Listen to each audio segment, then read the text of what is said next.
There's a moment when English finally clicks, and there are 5 stages that lead to this moment.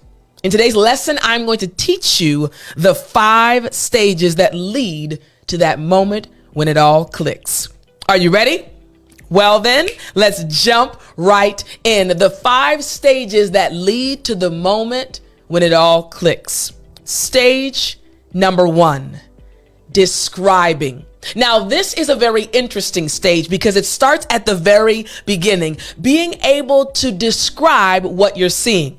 Let me break it down for you. So describing is the first time English stops being a translation task and starts being a seeing task. You look at something, a crowded street, your messy desk, and English words rise up to meet what your eyes are already doing. You're able to describe what you're seeing.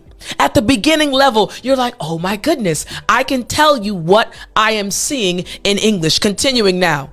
When this clicks, you catch yourself narrating silently in English as you walk around. It doesn't feel like studying, it feels like pointing. This stage has to come first because every later stage depends on your mouth being able to match reality in real time. I can describe what I am seeing, but let me give you some examples of what this actually sounds like. For example, the cafe is packed this morning.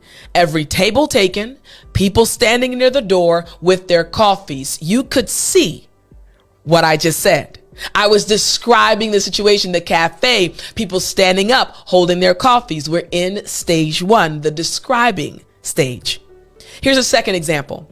She's wearing a long gray coat and those boots that go up past her knees. You imagined a woman standing, wearing a long gray coat with boots all the way up to her knees. Describing. And example number 3. The sky is that weird color it gets, right before it rains, kind of yellow, kind of gray. Describing. Yes. This is stage number 1. Now, what's the feeling? So here's the feeling. Quiet surprise. A small private, like you're talking to yourself. Wait, I just did that. That nobody else notices but you.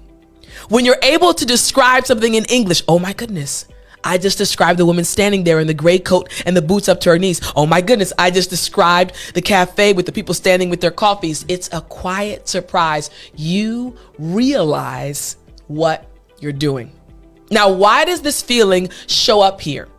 First, because the gap between what your eyes see and what your mouth can say just closed for the first time.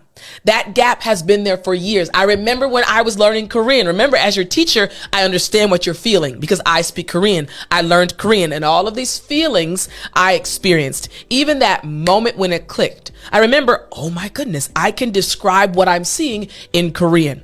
The gap is closing. Number 2, because you didn't have to search for words. They just showed up on time. And while you were still looking at the thing, they showed up. That's never happened before. So that moment at stage 1, it's clicking that I can describe things in English. And reason number 3, because something you thought required concentration just happened in the background. English moved from a task you do to a layer that runs while you're doing other things. I can describe things in English the moment stage 1 actually clicks for you. Remember, there are 5 stages and each stage is important. Stage 1 is when you're able to describe what you see. And I